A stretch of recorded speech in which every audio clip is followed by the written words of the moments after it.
has been watching the United States and Iran edging towards the brink and then stepping back.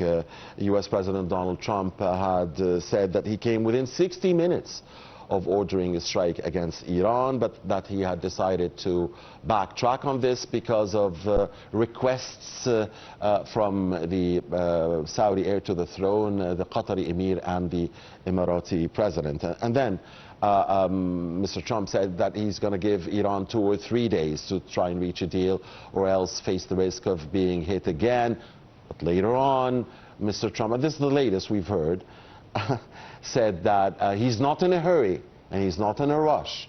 So we want to understand what's really going on in the U.S.-Iran situation. And of course, Israel is putting its fingers on the trigger. It wants to go back to war immediately, but it can't without the authorization of Mr. Trump. Now, Tehran has lately put forward a proposal, a new proposal, and is also studying an American proposal. There's a lot to be said about the U.S.-Iran situation, including the move in the Senate to curb Mr. Trump's war powers. With us here in the studio is our dear distinguished guest, Mr. Mohamed Salah. Mr. Salah is a political analyst. He's also an economic expert. Mr. Salah, good evening. Thank you, as always, for being with us. Good evening, Mr. Mohamed, and I'd like to say that I'm very happy to be with you again in a new episode in our daily debate, and I wish our followers a fruitful and meaningful discussions today about our main topic and other topics, inshallah. Inshallah. Thank you, Mr. Salah, as always.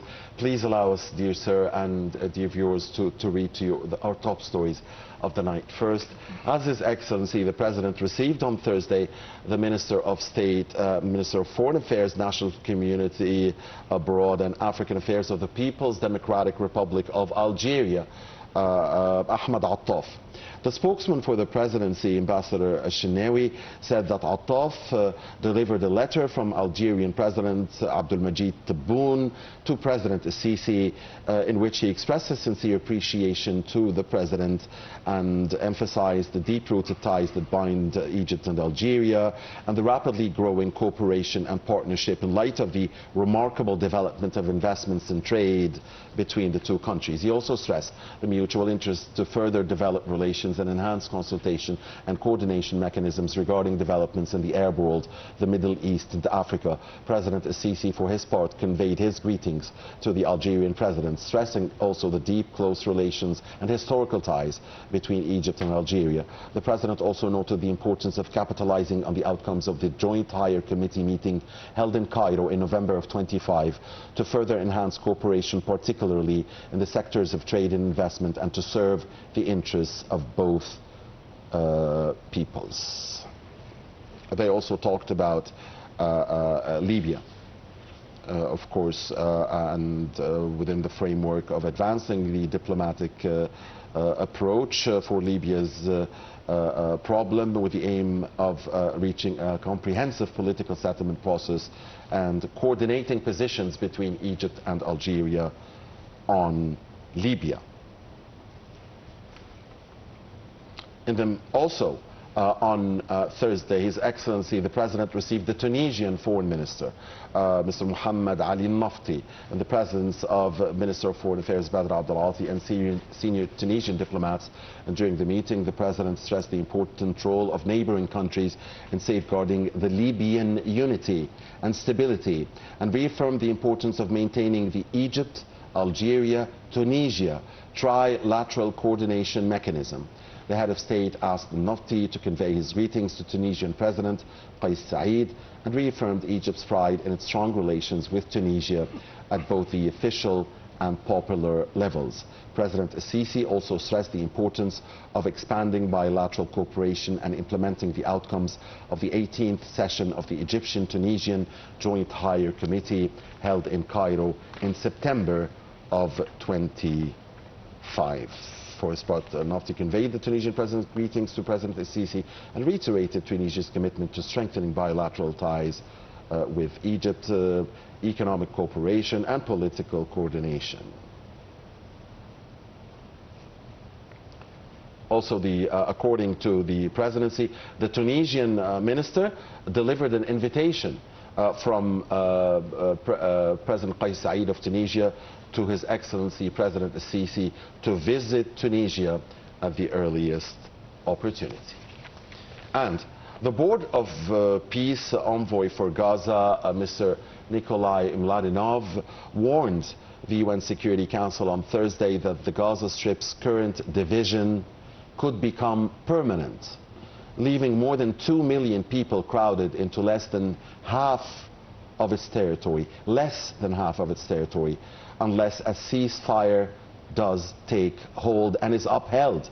During the Council's meeting on the situation in the Middle East and the Palestinian question, Mladenov added that the situation would lead to another generation of Gazans living in tents and preclude Israeli security and any viable path to Palestinian statehood.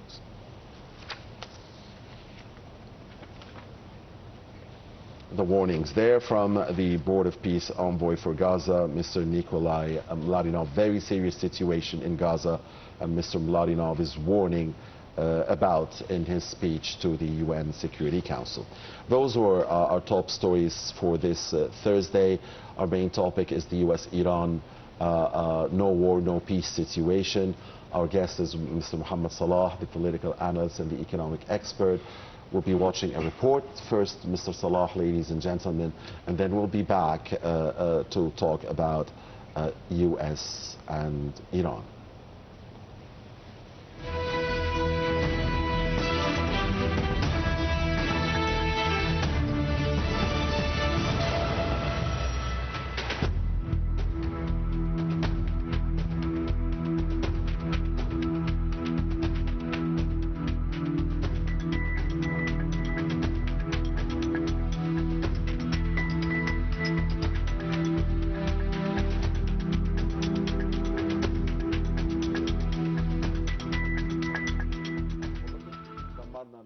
As indirect negotiations between Washington and Tehran accelerate against the backdrop of a frozen imminent U.S. military strike, Tehran has put forward a proposal demanding an end to the war on all fronts, the withdrawal of U.S. forces from areas near Iran, the lifting of sanctions on Tehran, the release of frozen Iranian assets, and the complete lifting of the blockade on ports.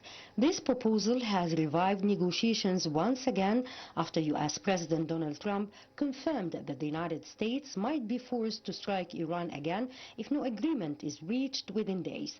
Trump revealed that he had come within 1 hour of authorizing a military strike before postponing it to make room for new negotiations. One of the most significant points of contention between the two sides remains Washington's insistence on drastically reducing Iran's nuclear program, keeping only one nuclear site operational and transferring all stockpiles of highly enriched uranium abroad. Washington initially proposed a 25-year enrichment ban before reducing it to 20 years, but Tehran rejected both offers, affirming that Iran's right to uranium enrichment is a non-negotiable principle. As pressure mounts on the U.S. administration, Vice President J.D. Vance has confirmed that the war with Iran will not become an eternal war. This comes after the U.S. Senate witnessed a rare move to restrict Trump's war powers. The Senate voted 50-47 to advance a war powers resolution requiring congressional authorization for continued military operations against Iran. Meanwhile, according to Israeli media reports, Trump faces increasing Israeli pressure to resume the war on Iran. So is the region facing a scenario of renewed war, or does the Iranian proposal have another say?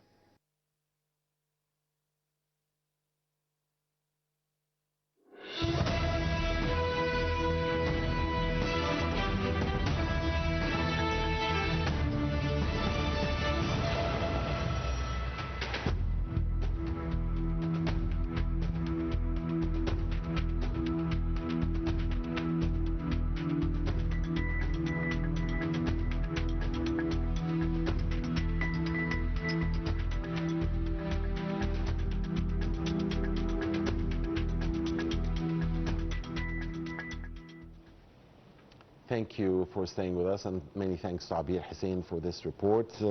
And we welcome again back here in the studio Mr. Mohamed Salah, the political and economic analyst. Mr. Salah, so what's new? There's nothing new. And this is the most important problem, or the most important problem in the current situation between Iran from side and from America on the other side, America and Israel on the other side. And what is making this is a serious problem is that we don't have any new updates about any of the current situations. I think from 6 weeks, I think we haven't heard any new updates from the conflict in Iran, or between Iran and America. Well, I would like to say that this is what's called no peace, no war situation, and this is, I think, it's counted to be a sustainable position for the Gulf area in general, a sustainable position for Strait of Hormuz in order to reach certain goals or to achieve certain goals regarding the American administration on its main conflict or big conflict with China on the global level. And I'd like also to say also that America is not affected directly by closing Strait of Hormuz, and other also can say that America has counter-exercised military operations in general. And I think that coming back or regaining military actions or military situations in the Middle East will not help them to achieve any of their goals.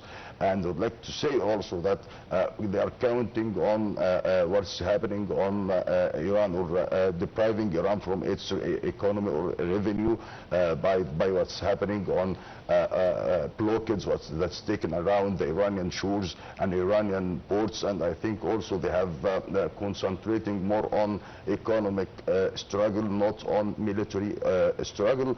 They are trying to have what they have started with in Venezuela, which have been started with economic blockades. If you remember what happened in Venezuela. Of course, the Venezuela syndrome. This is what they have started with in Venezuela, and they are trying to try it again on Iran, but at the end of the war, not at the early beginning of it. I think if we have this action at the early beginning of the war, I think we could reach a solution or a compromise between Iran and America about their argumentative issues or disagreements on all the subjects or all the issues that they are negotiating about. But they have taken the decision to interfere with weapons, or to interfere with the military operation, and I think these military operations were totally failure. And I think it's a very strategic failure for the American administration. They have lost lots of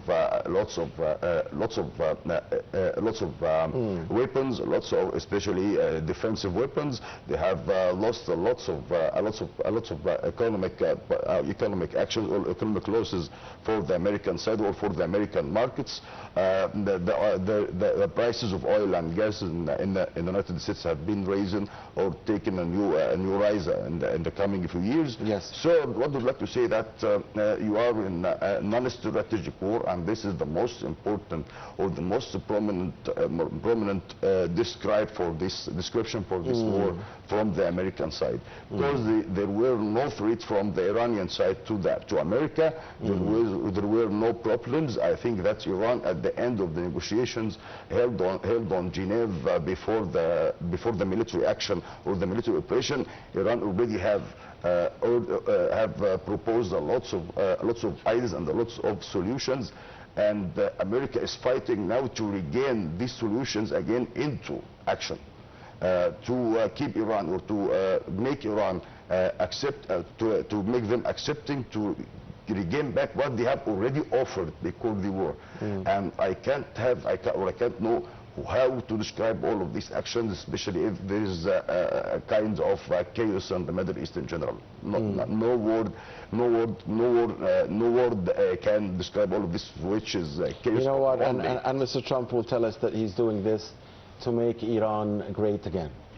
This is what we'll probably tell him. Make the whole world great again. Because I think what we have heard from the Turkish foreign minister yesterday, he said that all the world will pay if America and Iran regain the military action. The price of these decisions will be will be paid by all of the international economy, and regaining military actions on this basis without any other without any comeback to negotiations will cause or will lead us to a real disaster for the global economy in general. Well, it's very obvious. I mean, the global economy is already suffering a lot. No, I was thinking while you were beautifully explaining the situation, Mr. Salah, of what happened after the first 39 days. So if I counted correctly, we have 1 day in February, 31 in March, 30 in April, 21 now in May. That's 83 days. So we are in day 83. 39 of them was the war. And then there was that ceasefire. And then there were the 21-hour talks in Islamabad. And since then, personally, I haven't seen anything new. Since Mr. J.D. Vance, the U.S. Vice President, left Islamabad and threw the ball in the court of the Iranians. Since then, each side has been trying to throw the ball back into the... I mean, the Iranians more than once tried to throw the ball back in the American court. Declaration by the foreign minister of Iran, Mr. Araqji, I'm opening Hormuz. And then the Americans, you know, making the blockade. I'm just trying to remember the new things that happened, because we as a media even, we were suffering from finding anything new. I mean, what's new? I mean, we've been in this stalemate for weeks, like you said. After the first 6 weeks, maybe nothing has happened. You said it. So, I mean, we are struggling to find anything to try and read the situation from. So aside from the fact that each party has been trying to throw the ball in the other's court. No one wants the ball. That's very obvious. It's been happening day in and day out.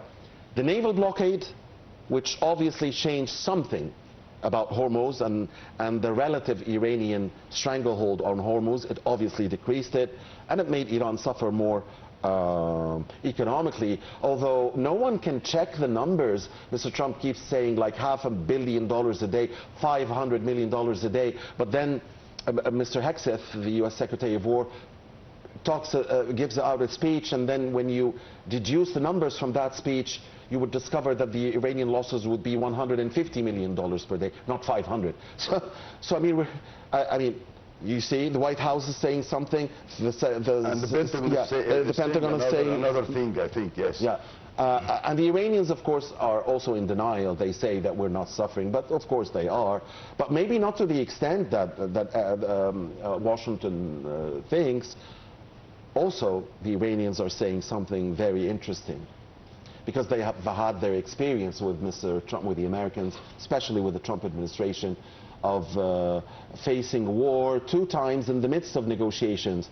The Iranians are saying all wars end with negotiations. All wars end with negotiations.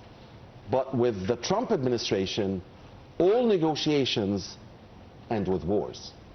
That's what the Iranians are saying now. And they are very skeptical. They are very skeptical. This is very clear, and I would like to say that if I have understand you well, let us take it into points. The first point is that the Iranians are very hard negotiators, and they know well how to play the game of negotiations well. We are talking about a country which have been negotiated for, I think, for 20 years regarding its nuclear weapons or nuclear system. A nuclear program, because it says it's not a weapons program. It's for peaceful purposes. They are very skillful. They are very skillful on the negotiation processes and negotiation games. Know well how to deal with these prices, how to be argumentative on telling or on producing solutions or to reach a compromise. It's not easy to reach a compromise with an Iranian negotiator in general. And this is the first and the most important point on these ideas, which makes the negotiations are useless for both sides, because the strength is, and the national experts or the national experts, because of the Iranian side in general. This is the first point. The second point is that this war was very costly for both sides.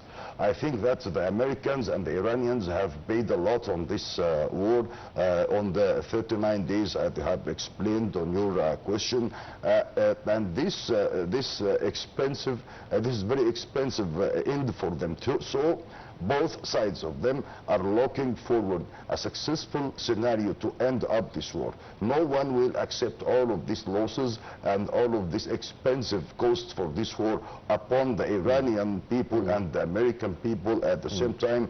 No one will accept on inside entire United States or entire Iran to end this war with no gains or with no gains for this war, to stay or to continue on keeping developments. For Iran, it's not easy to rebuild your country again, especially they have a lot of disaster on their infrastructures. They have a lot of problems regarding the economic systems, about the infrastructure in general, about they have many problems. Do you think the blockade is really strangling them, or are they able to move around it? Regarding the oil resources, or buying or selling oil to others, I think it's effective. And Iranian President Pezeshkian have expressed that they don't have the ability to sell their oil products to the world, and they also at the same time can't export oil from the others, or gasoline from the others. Logically, time is not on the side of the Iranians, right? But is it on the side of the Americans? On ties of what we can say, the understandings between America and China and Russia.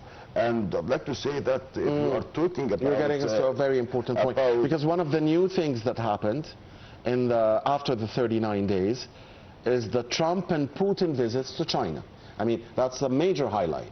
Very important. There are very important summits have been done on China this week. The first at the early start of the last week between President Trump and President Xi, and yesterday we have another summit in China between President Putin and President Xi. What's shared on this from these summits, or both summits, which is first of all the New World Order or the New World Regime, and the second is the Iranian problem or the Iranian issue, and the third is about energy supplies in the world in general. All these three main subjects were discussed between three leaders, but I'd like to say that they haven't reached any agreement, or they haven't reached any compromise regarding both of these ideas. I think if we have listened well, or we have listened carefully to the press conference held yesterday between Xi and Putin, you will notice that all what is expected, or what was issued by the journalists and the media in general regarding the American visit to China is denied on this press conference. They are refusing the one-side decisions regarding the international conflicts. They are refusing the old world order, and the Chinese president yesterday have called for building a new world order that will help that will be or will consist of many superpowers in order to solve the problems, or to solve the security problems around the world. Also to say that to make the supplies, or to make a compromise regarding trade orders. All of these actions say that the most important changes now is happening between the three main superpower in the world now, which is America and China and Russia. So are you telling us, Mr. Salah, that Iran's fate will not be decided just by Washington, but will be actually decided between the three big powers? Sure, because they have a lot of support from the Russian side, and you have to say, notice that Iran have a shared borders with Russia from the north, and I think on sea of the Caspian Sea is between them. Caspian Sea, and this is a shared border between Iran and Russia, which means that Russia will interfere or can interfere when it see that Iran is going to fall down or to fall on this war.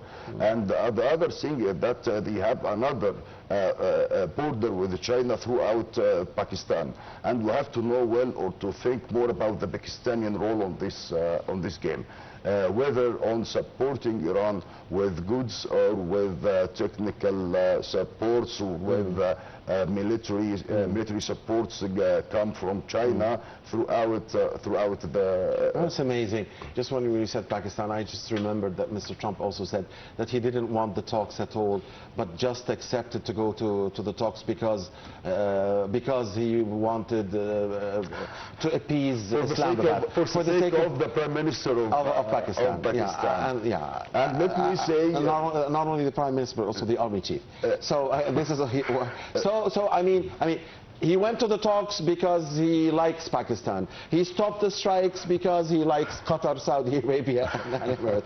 But we really are confused. We do not understand what is exactly in the head of Mr. Trump. He is not telling the truth. He's manipulating. So what's the truth? What do you think is the truth? I think the truth is that President Trump do not have the desire to come back to war actions.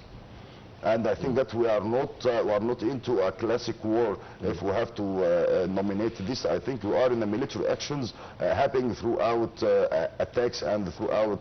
Speaking of a classic war, the Senate has moved. This is also something new that has happened. Because you don't have the desire to end up this war. In its eighth attempt. And they know well that the American citizens are suffering now from the inflation that's count or produced from this war, and they know well that President Trump and all of these administration are working with in another way, and they have referred many times to what's called the Trumpian phenomena, which is our pattern. The pattern about that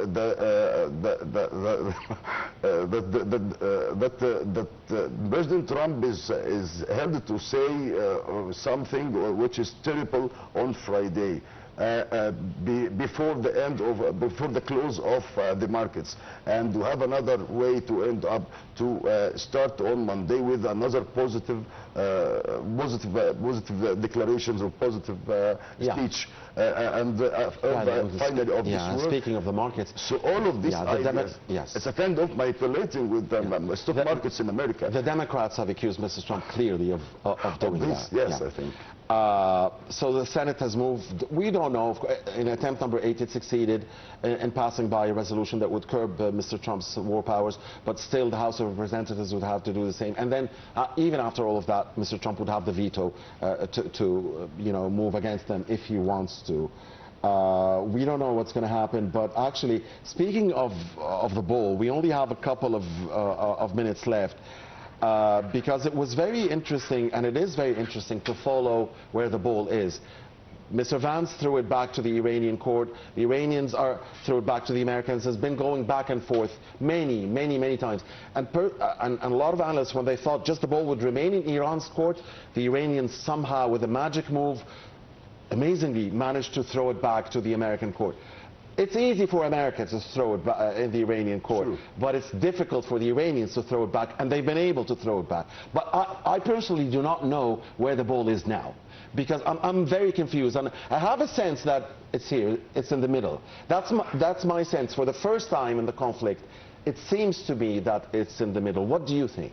The ball now is in Beijing, not in Tehran, not in Washington. And I think I have noticed that all the world on 2026 is going to travel to China. And this is the solution where we have, if you are looking for a solution for this issue, or a solution for all the security actions or security problems or conflicts that are arising on this war, look at the visits done by the world leaders to the Chinese President Xi on 2026, and this is the pole where the pole is now. The ball is in Beijing. Beautiful.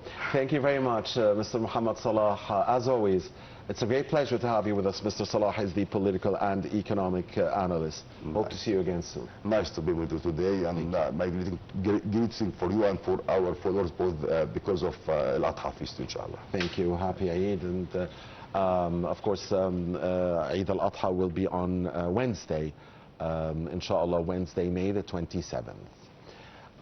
Thank you for watching us, and please stay with Nile TV.